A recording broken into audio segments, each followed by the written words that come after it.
All right, y'all. We're back on a short schedule. We had a little switch up. We're going to be premiering on weekends now. Yes, You guys sir. don't got to wait too long. The last video came out Monday. We're here on a Thursday recording. And this is Everything is Everything, episode 4. Thank you guys for tuning in. Thank you guys for the comments, the likes, the subscribes, the interaction and the sharing and the feedback. We really want to hear from you guys. We read the comments. We enjoy hearing the thoughts and opinions of the viewers, and helping us stay sharp and getting good feedback from you guys. This is meant to create engaging content. I've been saying this for the last maybe 2 episodes that we're looking to be the most diverse podcast that you can find on YouTube. And we talk about sports, music, social commentary, and even a little bit of internet fodder. Every now and then you might get a good Twitter debate, a good TikTok debate, Facebook, you name it. So thank you guys for all the support and for tuning in. I'm Stefan. It's your boy Jiggy. And welcome to Everything is Everything, episode 4. And even though it was a short week, there was a lot that happened between the last time we recorded and tonight.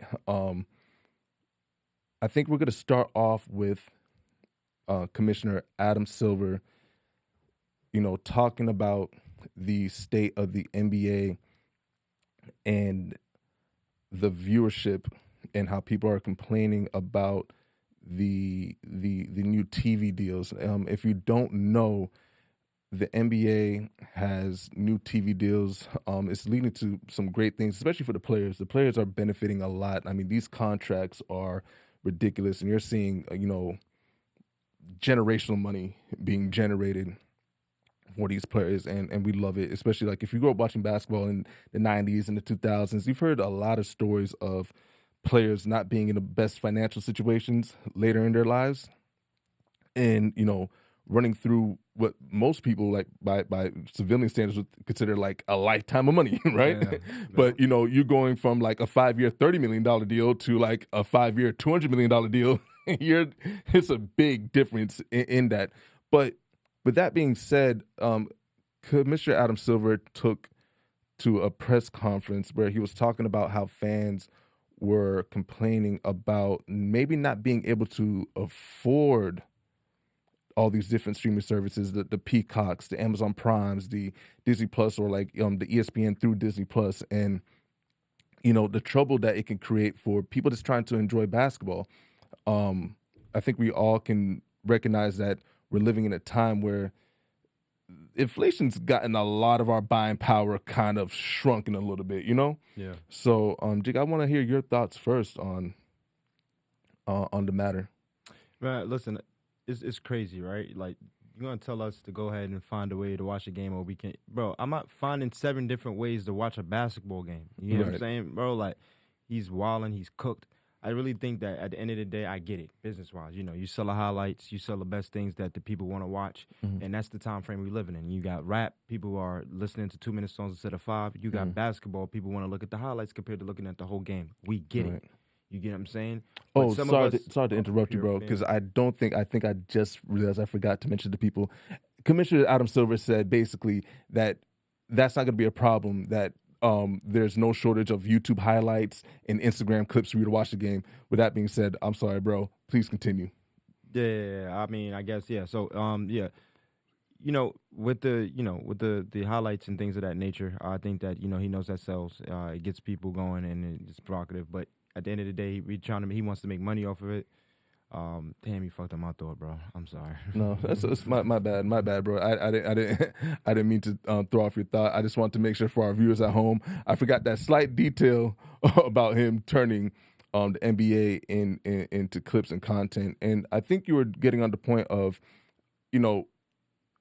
clips and highlights aren't the whole game, but you often said, bro, that the NBA is a business. So how do you feel about the business of basketball now kind of reducing the game of basketball into, shortened clips?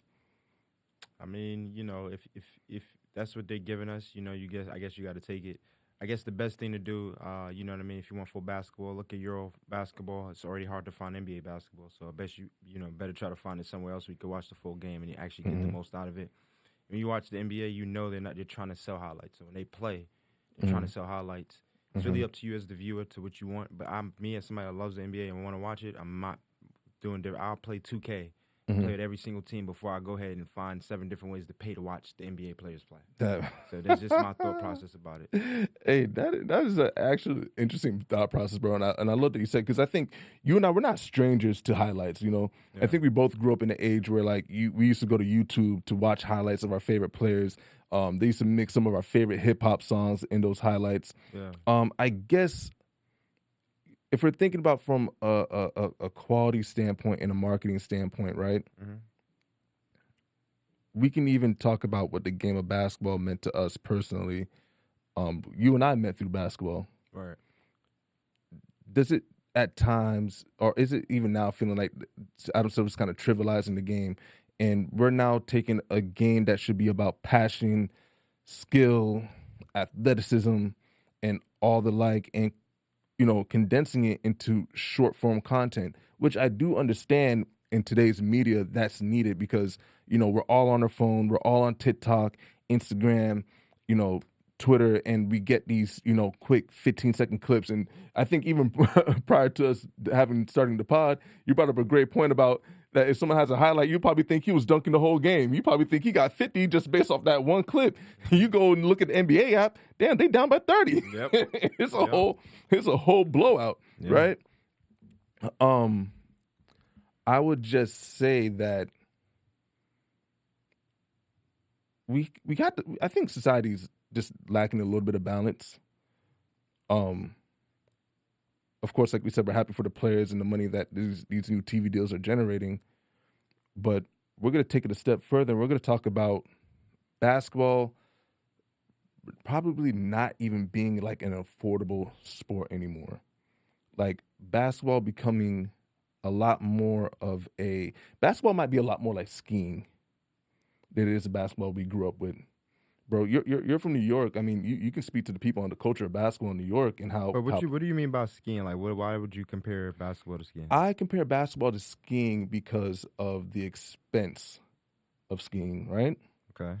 When you look at basketball now, the kids that are playing, everybody wants to be on the best AAU teams and the best tournaments, and these things cost a lot of money. You look at a grassroots level, not that high school basketball is not important, but it's less important now, and you can argue that AAU basketball is more important than high school basketball, right? But high school basketball is more accessible to, especially people coming from lower income neighborhoods. Yeah. And some of our favorite players growing up came from those schools, have those great stories. I mean, you have a documentary like Hoop Dreams, where you saw a kid who went to a private school in Chicago and another kid who went to a public school in Chicago chase their basketball dreams, right? Wow. And even in that, they gave like a little bit of like the financial background of like the kid who was going to the private school, what his scholarship could cover, what it couldn't cover. He ended up having a kid, you know. So you're talking about a more in-depth and a deeper look into that side of the sport. Where I say now is probably closer to skiing is because you're seeing a lot more NBA players come from upper middle class or even like just straight up upper class homes because they're either sons of former players or they're sons or daughters of, you know, people who are affluent in money and can pay for the best trainers and pay for the best exposure. So that's more so what I'm speaking about. Yeah, I mean, bro, listen. At the end of the day, you know, with the sport and the integrity of the basketball sport, I feel like people are always gonna love it, want to play it. If you want to spend your money towards something, I just think that's the world we live in. You know what I mean? Anything right now. When we used to play video games, there was a point where it was free. That's now true. you got to pay for it, and it's something you love. And That's true. you know, I think that's with anything now. You get what I'm saying? YouTube used to have no ads. Now it has ads. You know what I mean? You know what I mean? So now if you don't want ads, you got to pay for it. There's always a way that they find to, and based off, like you said earlier, inflation and things like that, things are going to drive that cost up a little more. You get what I'm saying? So I feel like the value of the sport, like just changes. You know, you got so many signature athletes with these different sneakers now. They're not just pinpointing on like for 2 or 3 guys. Like it's like everybody has their own sneaker, and they may be with a different brand.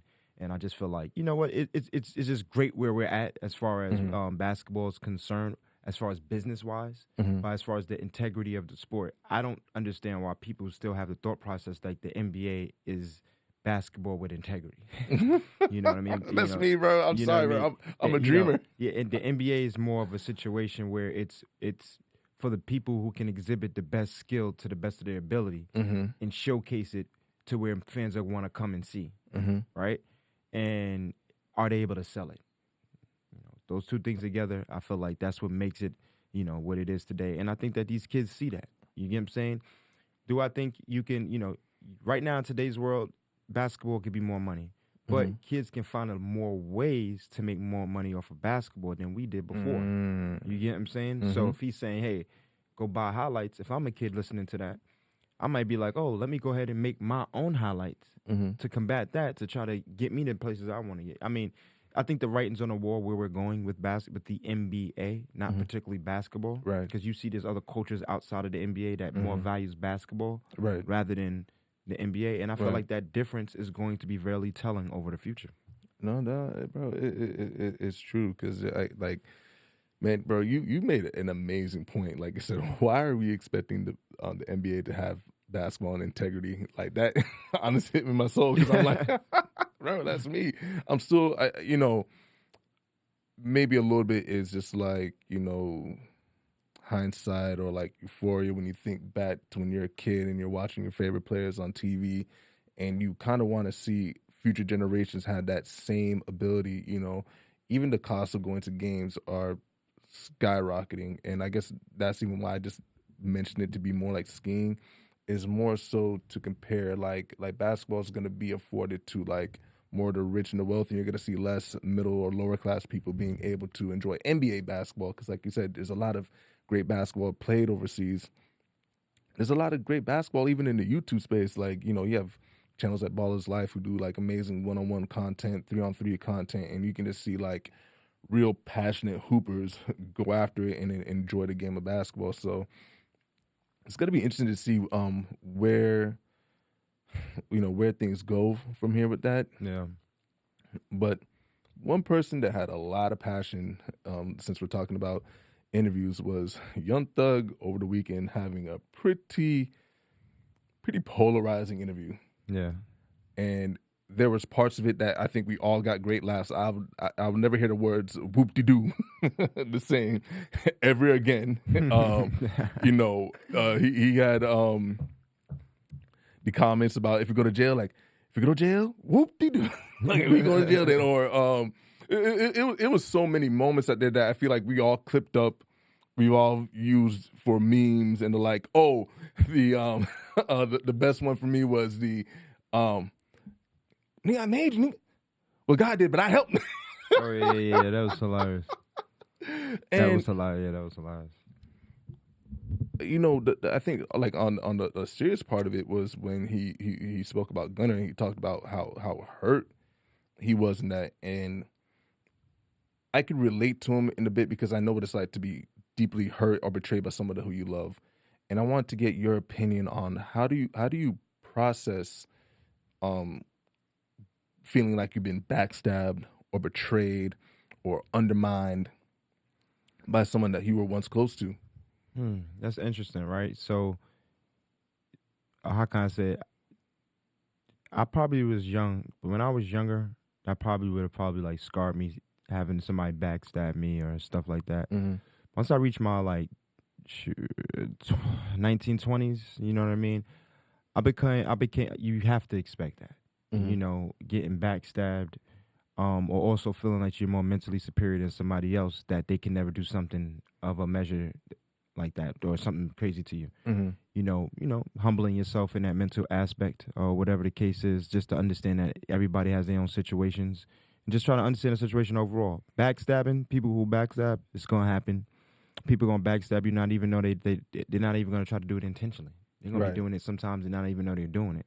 So you got to be under the expectation sometimes that, you know, things can happen. You know, be wary of people's personalities and just understand that, you know, anything can happen. But in reference to Thug feeling like he's backstabbed or anything in that in that situation, I really look at it from the standpoint that, you know what I mean, like, I just think Doug he just shouldn't be talking. I just think that at the end of the day, bro, and not even being funny, like, I really think that he should just like keep it a G, because that's his standpoint. At the end of the day, that's how people look at him. Right. They look at him more like a G, like more in the lane of Birdman, more of those type of figures, and they can say everything they want about Birdman. You're not gonna hear Birdman go and start talking about that, because he, you know, it's kind of like, you know what it is, and if you don't hear his point, he's not talking about it.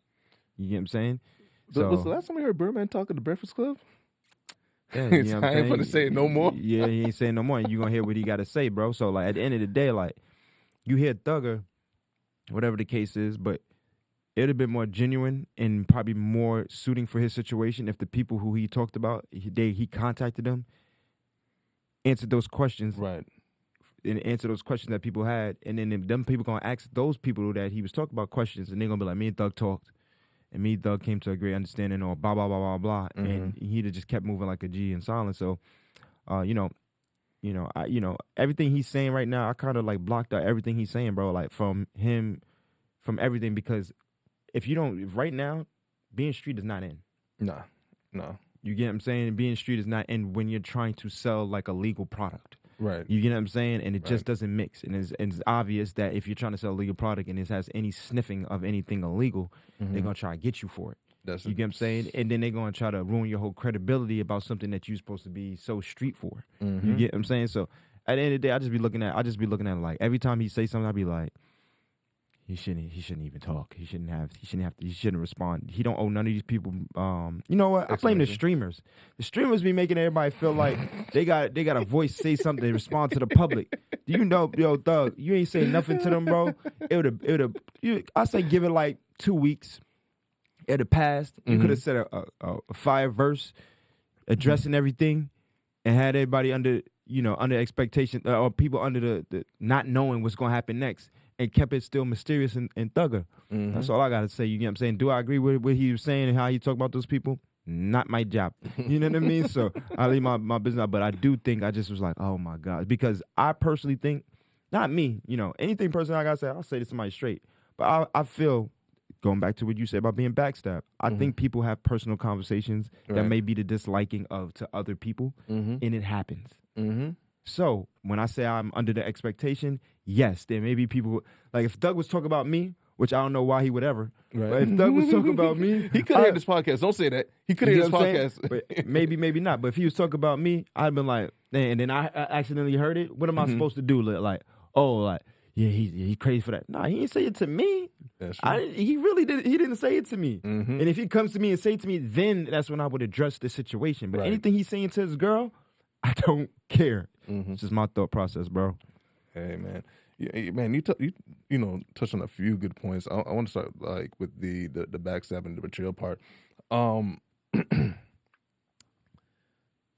What part of that interview sounded like someone who doesn't necessarily have like good conflict resolution skills. You know what I'm saying? Like I said, he's talking about it because I don't think he fully understands like how to go about doing it. And to your point, he's not talking about it to the people who he needs to talk about.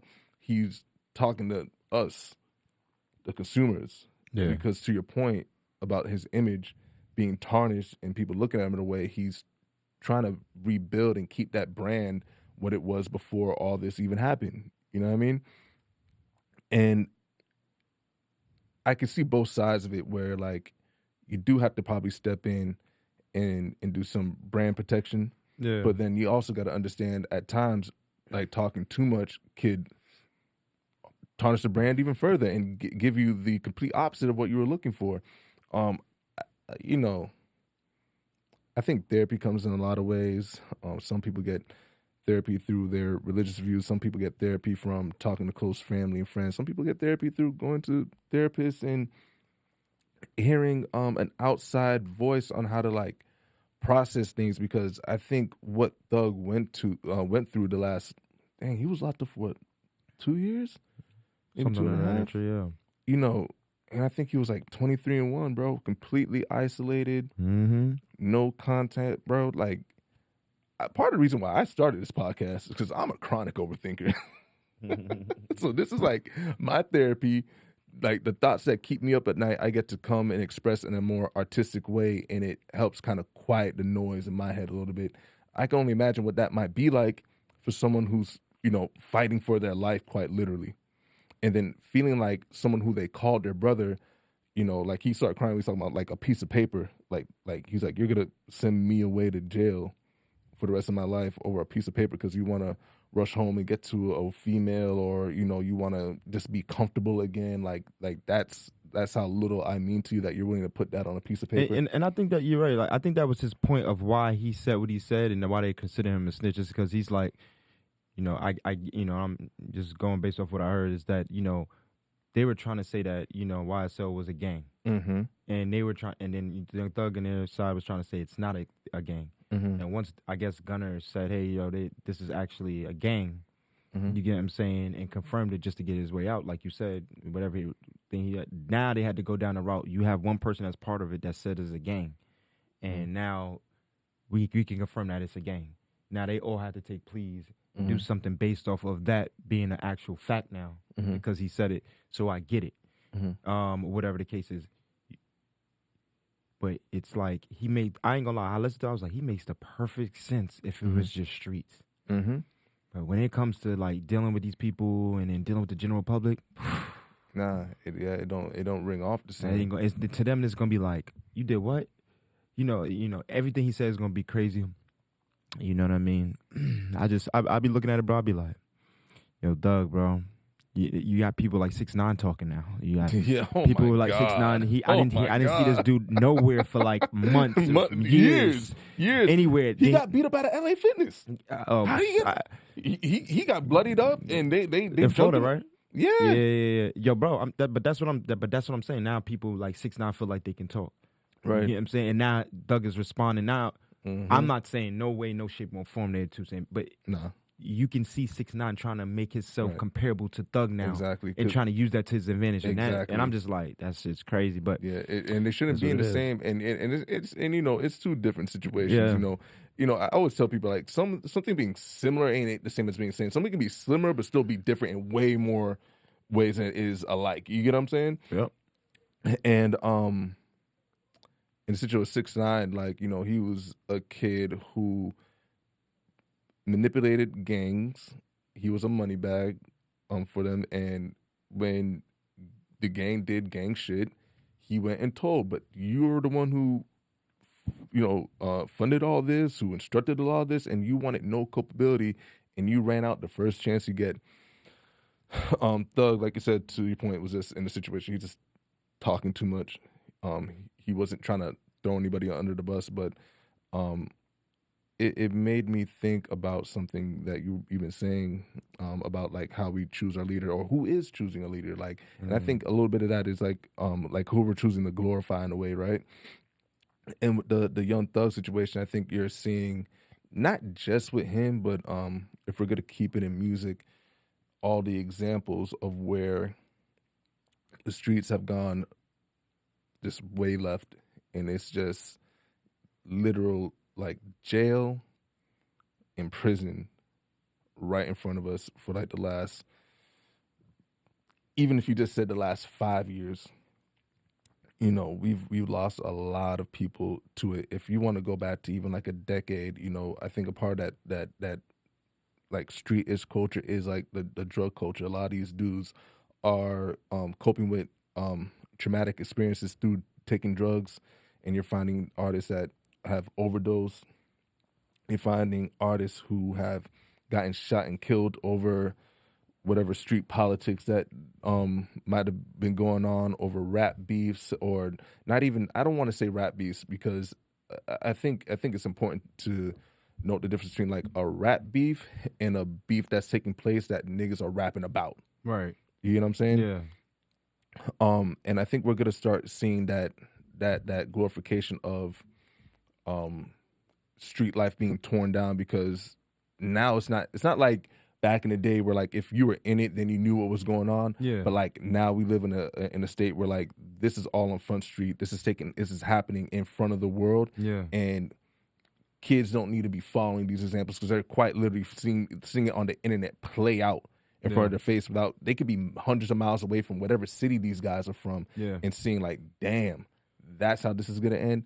And what I love about it too is that it gives a chance for like the core things about hip hop to kind of rise up into the forefront. So like you and I were talking praise about, you know, like the Chance album, the Clits album, even the album that Kendrick put out last year, the album that Killer Mike put out 2 years ago. There's the JID album. There's a long list of albums from rappers who aren't coming from some super tough guy street type stuff, but also just thinking about more progressive thought, more Black empowerment, you know, more let's heal and better ourselves. Like, we understand where we come from and how we came from it, but let's talk about how we can, you know, grow this thing and better ourselves. So I think all in all, like, things happen for a reason. Yep.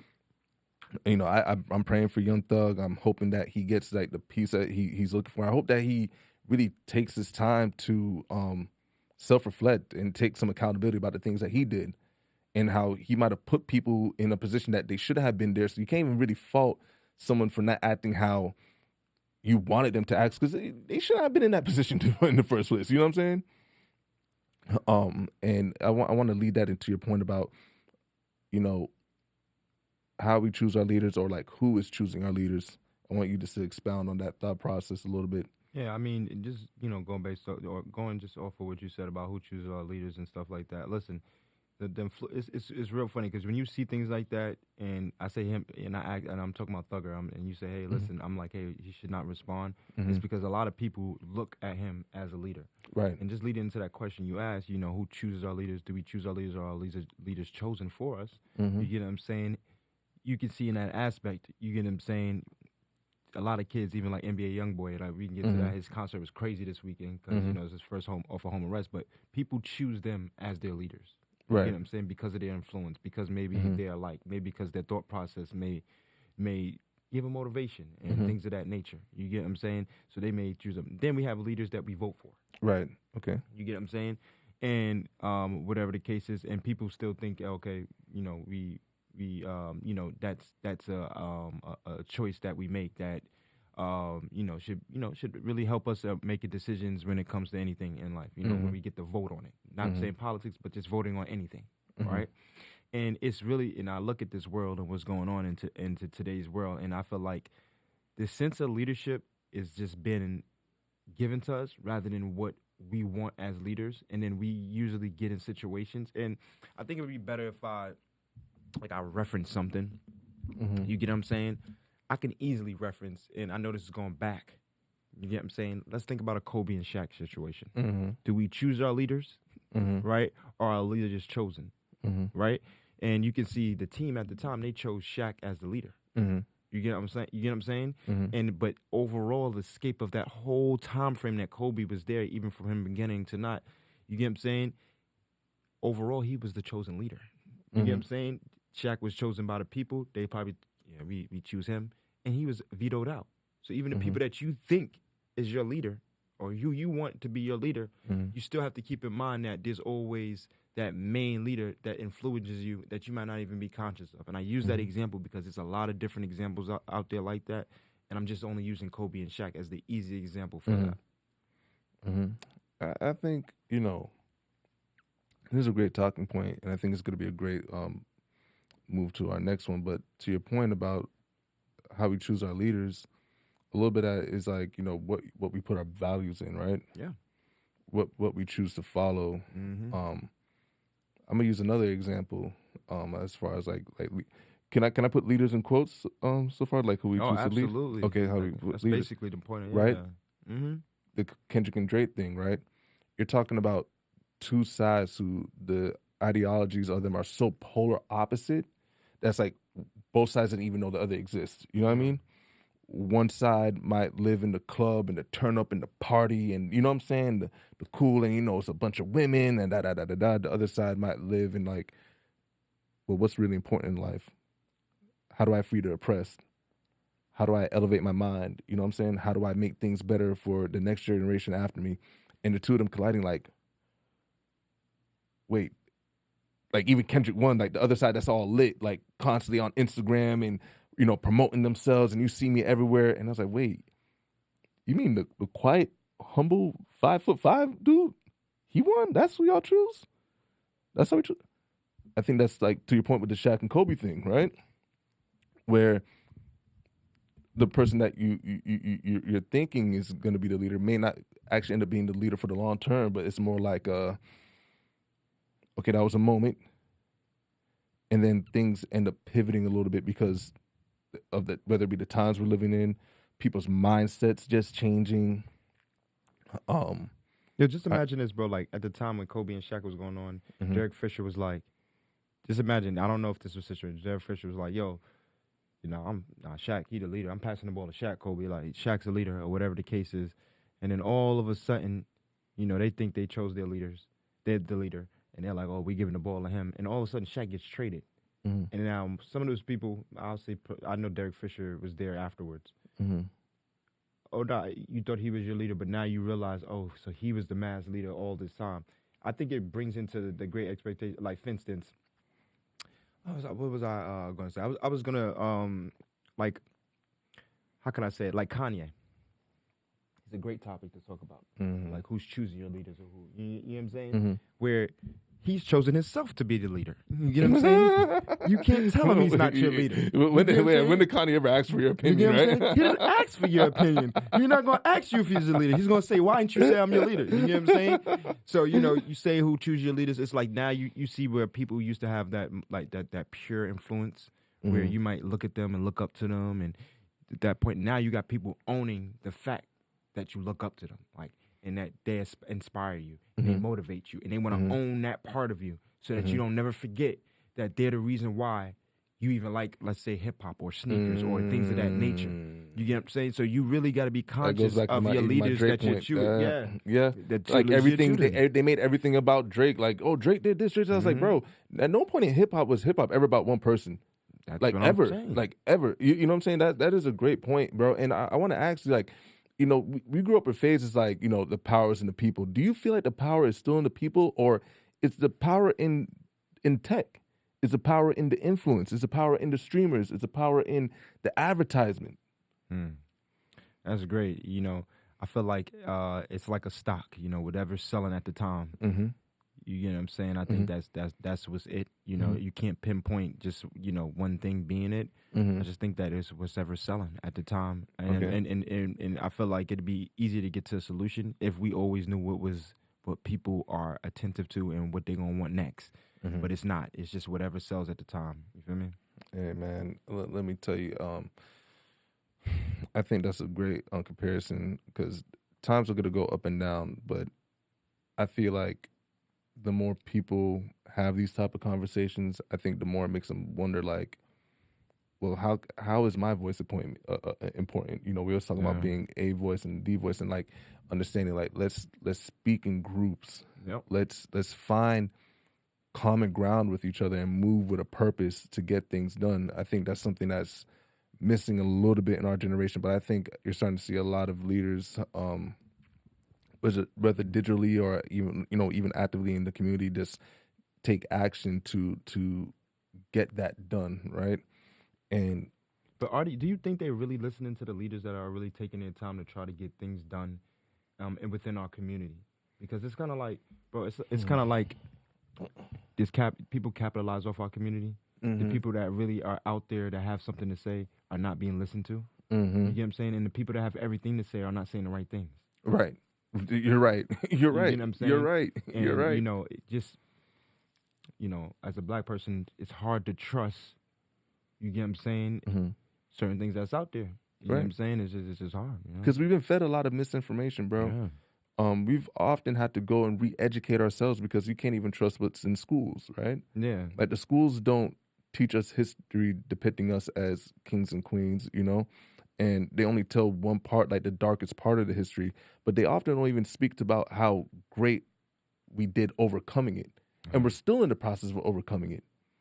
And that fight is going to stay continuous because, it's always going to be about trying to make things just even 1% better for that next generation, right? To your main question, you asked me, do I think people are listening, right? For the people who really want to say something. And I ask myself that same question a lot, bro. Like if you had a message, do people want to hear it? If you knew like, hey, I can bring you something and this is good for you, but they're distracted because the things that are bad for them feels good, does it make a difference? And what I kind of came up with is I'm not gonna let like the what's the word I'm looking for? I'm sorry, how to like I'm not gonna let the outcome dictate my actions. Yep. I'm gonna still do the right actions regardless of whether or not someone wants to accept something that's given to them out of generosity or with the kindness of their heart. I'm just gonna do it and move in good faith, right? So when is enough enough? When is enough enough? Personally for you, at that point. I don't know if I ever thought about it like that, right? And I don't think I really thought about it like that, only because I feel like if I did, I feel like it can be a little bit hopeless. You know, one of my favorite lines from J Rock, I can't wait to hear J Rock make new music again. It's been a really long time, but he has a song called Broke. And, he said, Harriet Tubman freed 1,000 slaves. She could have freed 1,000 more if they were aware of the chains. I can't always worry about the ones who were unwilling to try to unshackle themselves or break free. Sometimes if you save one or two, it's worth it. You hope you get to a point where like, not everything in life is going to be 100% of anything, right? Yeah. But you hope you can get to 51%. Okay. I think if we can get to 51%, but like imagine if like that small majority thought a certain way, how things in life could really change, right? And I think that this is a good point to pivot, right? Where the whole world is reacting to something that was shocking. The internet and every media outlet went ablaze when Chris Kirk was shot at I guess it was a speaking engagement at a college? In Utah, at a college he was speaking, like he usually does. And you were familiar with him before this? Absolutely. Okay. Can I, because I wasn't familiar with him at all before this incident happened. Can you tell me from your personal standpoint, like what you saw from him? How'd you come across him? Just anything in that vein. Well, I usually listen to debates where people usually argue against, maybe a political figure. And you have people in colleges that get to actually voice their opinion, and you get to hear him say why it's not or why it is, or you get to hear everybody's point, right? Right. So I started listening to those point of views, right? Okay. And listening to him from that point. So I started listening to him. I never really agreed with anything that he ever had to say. Do I think he's racist, like he hates black people? I definitely think most of his points that he was saying out of his mouth was definitely racist. I think he had it seems like he had an agenda behind a lot of things that he was saying, and he was trying to attack a certain demographic for his own, personal gain. Now I don't know if this was real personal to him, or it was something that he was doing because he was influenced, because he's trying to make money, and he know that's more part of his cause. But I know a lot of things he said generated a lot of money and generated a lot of people listening to him. And I don't think he was going to stop saying the things that he was saying pertaining to some of the things that he may call. So, for instance, I listened to one argument that he had, and when I was listening to the argument that he had, he was stating that 55 black Americans make up 13% of the population in America, but we contribute to 55% of the violence in America. And this is what he's saying. And initial points that he make like that, you would definitely be like, yo, he's racist, right? But then I really looked at his point. I'm like, oh, this guy's he's going off of numbers. He's just going off of what he deems as facts. What he deems as facts, right? And I start thinking about it a little bit more, and I start looking at it, and I'm like, if he deems this as facts, you get what I'm saying? He's really inconsiderate to the fact that the conditions that black people had to go through. You get what I'm saying? in order for us to even get justice or even for us to even be compared. So 55% of the crime, 55% of the violence, 30% of the populations, the conditions of black people that they put us in. There's law, not laws. There were strategic plans put in place in order for crimes to rise in the black communities. I don't know what points they were trying to say to this dude, but at the end of the day, if there's no crime, there's no police. And if they don't have a great reason to go ahead and arrest people, they're going to look crazy. So if you set things up in a way for people to look like they're doing something crazy and you're Superman, of course, people are going to be like, you're saving us from the 13% of the population that's causing 55% of the violence. Because you're making, somebody has to look like Superman, somebody has to look good, and somebody has to look bad. And unfortunately, we're the ones that had to look bad. So it's great to look at facts, but you have to look at everything around a person's situation. You can't be like, oh, this person was rich, they should have did everything in life when maybe they didn't have the attention. You get what I'm saying? Maybe nobody ever cooked them a food, so they never learned how to cook. Exactly. And things of that nature. Exactly. So, I feel like him as a person. Now, when it comes to the point, but I really want to hear your point on this. I just want to say this last thing. As far as him getting shot, I personally think about it as less about him and more about free speech, right? And I look at it from the point of like free speech, where it's like I may not agree with what he said, none of whatever he said, but that's his opinion. You get what I'm saying? Based off his moral compass. That's how I feel about it. This is his opinion based off his moral compass. And I feel like it's hard for me to personally sit there and not have empathy for someone who really can have that unknowledgeable, who can seem as knowledgeable, but really be so unknowledgeable at the same time. And not feel empathy that their family is going to have to live with the fact that he never came to the conclusion of understanding that portion of his mind, or wasn't even willing to give up to let the people understand that he knows that black people went through that, or certain situations happened to that effect. So yeah, I have empathy for him because his children will never know the true events. They're going to believe probably everything their father said. And, I feel bad for them. So yes, I have empathy. I'm very empathetic for that. His children have to go through that, and they seen him get shot too. Yeah, no, it's. I'm gonna play because like you brought up that talking point. I actually have a clip here. I'm glad you brought it up. I'll just play it real quick. Prisoners are black. Exactly. So blacks commit more crimes than whites do. They commit more murders. They commit more arsons. They commit more kidnappings. For example, blacks are 13% of the population, and they commit 58% of all the murders. Okay.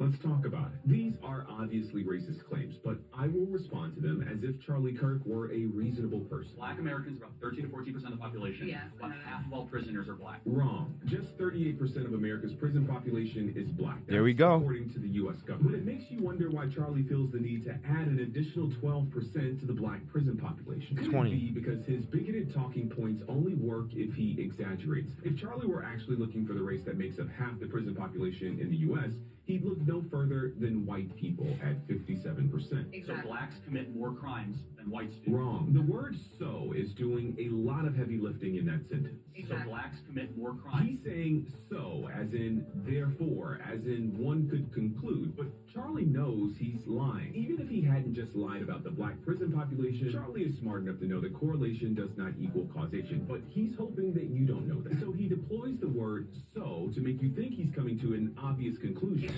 Instead, he's making an illogical, racist leap. Charlie knows that we don't have usable data about who commits crimes. It's impossible to have that data. Exactly. So many crimes go both unreported and or unsolved. Exactly. I'm just gonna pause right there. I mean, that guy was cooking. To your first point, that even if what he said were true, one of the greatest words in the English language is why. Why is that?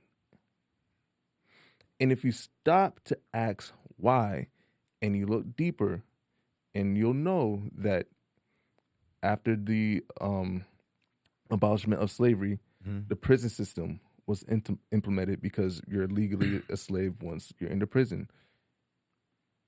if you go and do your research, like, I mean, we can't summarize all of Jim Crow and redlining and all the like, and then go into Reaganomics just in one podcast episode. But all those factors, like you said, strategically at that, came in to keep Black people behind the 8 ball and in lower income neighborhoods and very limited resources. And no matter where you are in the world, if there's poverty, there's probably going to be crime because people are in desperate situations. Like, people probably aren't committing crimes if most of their basic human needs are met. If people are able to feed their families, clothe themselves, house themselves, not to say that crime won't happen, but you're probably really not going to see like this outrageous crime rate. But like the guy said, he was lying to begin with because he's pushing racist rhetoric. I love that you brought up the moral compass, right? You and I both agree that we can't impose our moral compass onto anybody in this world, right? I agree. My moral compass may point a different direction and may stay stuck on a different direction, and someone else's moral compass might just be all over the place. It's left to right, up and down. They're all over the place because maybe they're persuaded by money or their own personal interests, or it's women or it's men or their experience, whatever the case may be, right?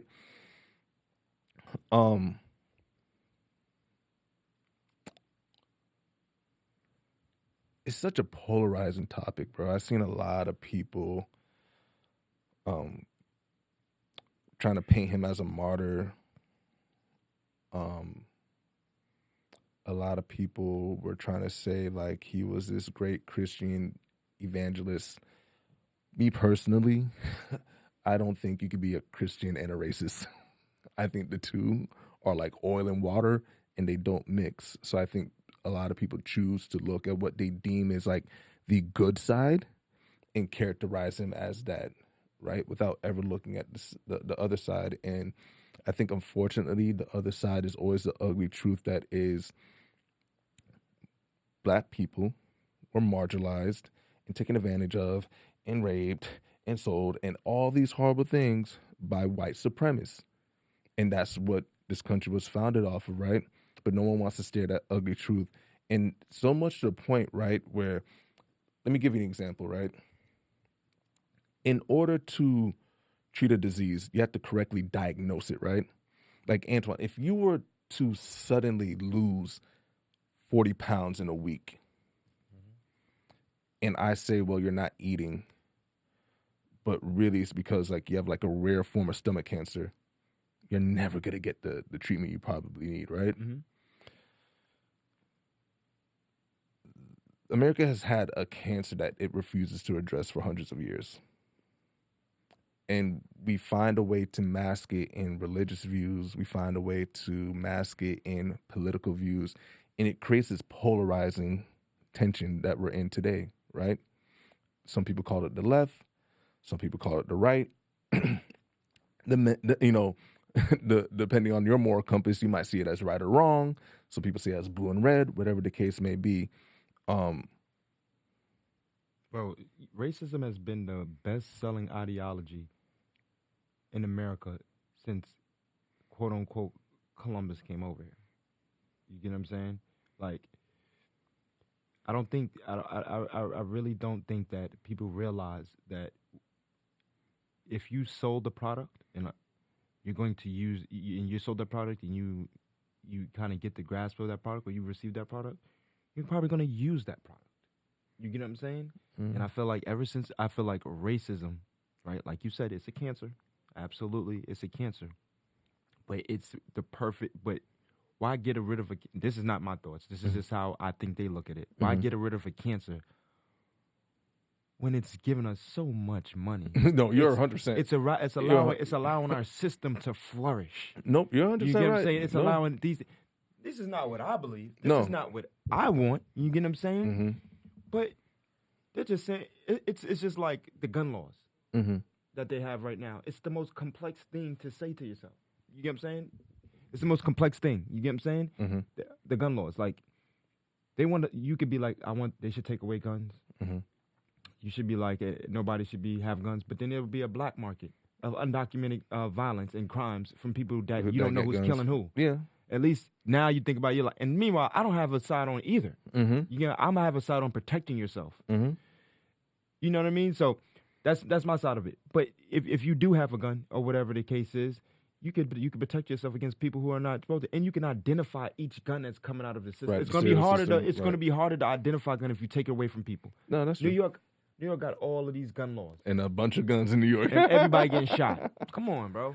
Yeah, bro. Trust me. Like, here's the thing. Like things in life aren't absolute, right? Yeah. You try not to make perfect impede you from getting things better or even good. You know what I mean? Like, we had this podcast, bro. We have good cameras. We don't have great cameras. We have good mics. We got a good setup. There's things that we're going to do better, but we definitely didn't start this podcast off perfectly. You get what I'm saying? And sometimes we have to understand that we're not going to get it right, and that even when you're trying to do something for it could be in your honest soul that you're trying to do something for the good, it could still potentially have unforeseen negative consequences. You know what I mean? So that's just kind of like a thing in life that we just got to kind of have to deal with. Nothing's just going to be perfect, My thing about it is, depending on where you stand, it's going to be so polarizing. Like, I saw someone like Alex Jones, right? Yeah. I don't understand why people turn on their cameras and cry on the camera. I would never understand that, but they people probably do feel it. like people are listening when they turn that camera on. That's true. Mm-hmm. I don't have that. Like, it's not in me. Like I said, Soulja Boy the best phone yeller though, but we're gonna talk about that another day. Soulja Boy is the greatest phone yeller of all time, and it's not even close. But someone like Alex Jones, who got sued for like $1 billion, Yeah, because he called the mass shooting where children died a conspiracy theory. No regard for the parents. No regard for those kids' siblings if they had any. Their uncles, their cousins, nothing. Completely reduced a tragedy. Wait, did he shoot them, or he just said it was a conspiracy? No, he like those kids actually died, and he called it a conspiracy theory. That's what led to, I'm summarizing, but that's what led to the lawsuit and him losing like his platform because they sued him for like $1 billion and won. He's on camera crying, talking about gun violence for Chris Kirk. In my mind, I can't understand the rationale, right? If you could feel sorrow for seeing Chris Kirk meet a tragic and unjustified loss by the hands of a gunman who's, I think, at least at the time of this recording, we're not sure, we didn't get any news updates at this moment, at large. But you couldn't display that same thought process or feelings for kids to the point where you went on your big platform and said it was a conspiracy theory. I don't understand. And that's where we are in this polarizing society. Me personally, I'm indifferent. I don't shed tears for racists. Never have, never will. Bro. But would you shed a tear for a human? Depending on the human. So not you all have humans. A preference on, for sure. Definitely a bias, definitely a preference. If this human being was like just a rotten piece of shit, I'm just gonna feel indifferent. I'm not gonna say like murdering them is right, because I'm gonna tell you, like, in my Christian faith, vengeance is mine, says the Lord. I'm not gonna cast the first stone. I'm just gonna keep my mouth shut. I'm like, pfft.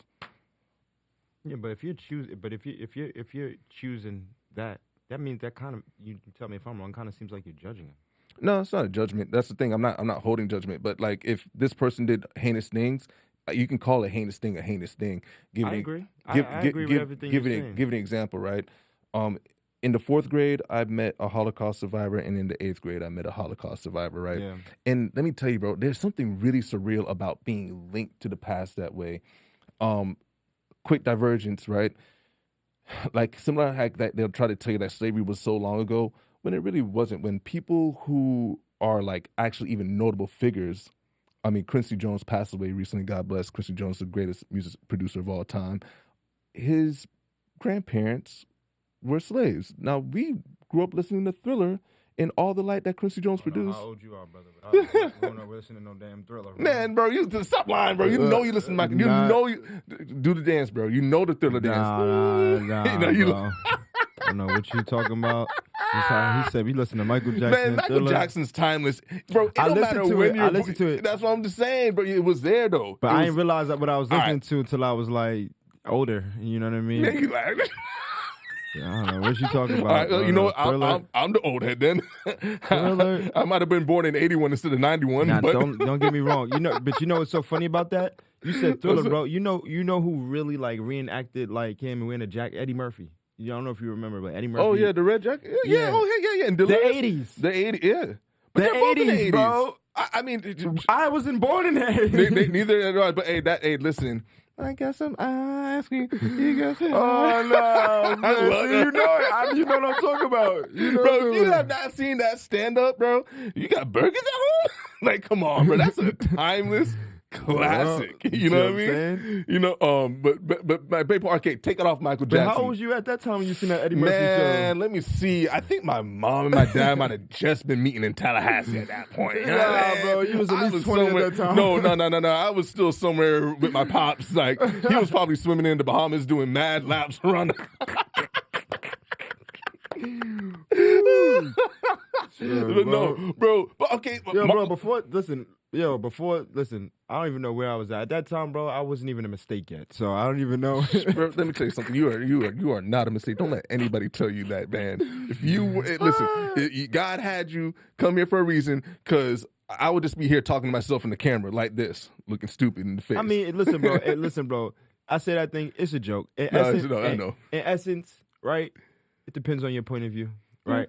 So if I was talking to the guy who just got shot, he probably would think that, you know what I mean? Yeah, but shit. You get what I'm saying? It's point of view. Hey, nigga, bro, you from New York? Niggas get shot every day, B. Exactly. But did you see the actual video of when he got shot? The reaction? Did you see the actual video when he got shot? Yeah, but hold on. Before we get there, I just want to make this last quick point because I did see the video. I was bringing up the Holocaust survivors that I met in the 4th grade and the 8th grade. And it's something about being linked to the past, because you were asking me if I would feel sorry for people. Like if, having that experience being linked to something like that in the past really kind of like shifted the way that I looked at things, that things are never as far back as you may think they are. They're they're more intangible. They're more closer to you. Like you and me are like in this, like if you like look at like African spirituality, they're always talking about the ancestors, right? And like knowing where you come from, right? That was my point about Quincy Jones, or even someone like Mark Lamont Hill, whose grandparents were freed slaves. You know what I'm saying? So you're looking at like maybe 2 generations removed from being tied to that era. You know what I mean? And the descendants of those people. So it's never as far back as people like to make you seem or believe. I said that to say that hearing those stories, feeling those pains, man, there's some great there's a documentary on HBO Max called, I don't know if I can call it a documentary, it's more like a movie called The Commandant's Shadow, where it's the son of the Nazi who made Auschwitz and him recalling his childhood. And bro, it is one of the most polarizing things. I mean, their house was just outside the concentration camp. This guy grew up having the best toys in his backyards, riding his tricycle in his backyard as a toddler with what he thought was snow. It was ashes from them burning people. It's such a different dynamic. They had another survivor who's still alive, and her daughter was talking about how her mother, having gone through that and survived, she had no real empathy. If she fell and scraped her knee and cried, her mother was like, "Get up." Like, why are you crying? But you can understand like how that happened because we talk about the why. We're not judging her mom based off of oh my gosh, she's a heartless parent. How can you not console your daughter? You've watched death happen every day, and you lived a part of your life never knowing if you were going to be here the next minute or second. You get what I'm saying? Yep. And you understand the aftermath of what it means to survive something like that, and it's probably not going to look normal. You know what I mean? Yep. And that's why I say, like, my tears are selective, bro. I you know, I don't agree with like vigilantes doing things like this from the standpoint of like, I don't think it ultimately solves anything. But like even early in the year, we saw the CEO of United Health get gunned down in a very similar fashion. Like out the blue, I mean, the assailant was like right there. It was almost insane that he could even get that close to him. And I think we're just in a part of society where like people feel so oppressed. And whenever people feel oppressed, it go back to like certain Tupac interviews where he's talking about how, you know, those chants and those riots are going to get louder and louder until it eventually We are hungry, pops. please let us in. You- Yeah, I know what you're talking about. Exactly. And we're at a point, we're at a boiling point, bro. Yeah. So it's not so much to, for me to judge who's right or wrong. I just know what I believe in, what I stand on. I know that other people aren't going to be on the same side. They're going to see things differently. It's not for me to judge. I mean, I may not necessarily associate myself with those people. I try to, you know, I try to keep myself around like-minded people as far as I know where they stand morally. I know what their level of like right or wrong is and how that aligns. We can have different thoughts and ideas, and that's what, you know, we were talking about earlier before we cut on the cameras about opinions and morals. I think it's so important to know the difference between the two, or what influences the two, or who kind of moves off what, you know what I mean? Yeah. And there's certain things morally where I just don't stand for. There's other things like opinion-wise, I can deal with a different opinion. Like, to be honest, like you said, like we're talking about like the racism thing. Like, I don't care if you like me because I'm black or not. I don't really got nothing. Do what you want. Just don't come around me. You know what I mean? Yeah. Like that's your stick. I'm gonna focus on. So would it be morally conflicting if they were around you? And what I mean, you're probably around people who you don't morally. No, but I conflict. mean, you know, have a known racist around you. Is it morally conflicting to be around a racist? For me, yeah. For me, like around, and I guess around is kind of like a vague way. Like if, like around as in like that's like my close friend, or around like okay, that's my coworker. You know what I mean? Like depending on the situation, I know we're in life where you're gonna be around people who don't agree with you or don't see things the way you do. So, like I said, it's just a vague thing. You know what I mean? Like would I marry a racist woman? Pff, probably not. Yeah. You know, I feel like that's morally conflicting. You know what I mean? Could I potentially work with or be around in a business setting with another racist? Sure, I'll whatever racist thing you got aside, or whatever we're here to get paid for, to get the job done. Get the job done. I'm gonna go about my business. You know what I mean? Like I'm not here to try to change your mind. I'm not here to try to convince you of anything. Like that's not my job. So basically, would you say that your morals are more based off opinion, or your opinions are more based off your morals?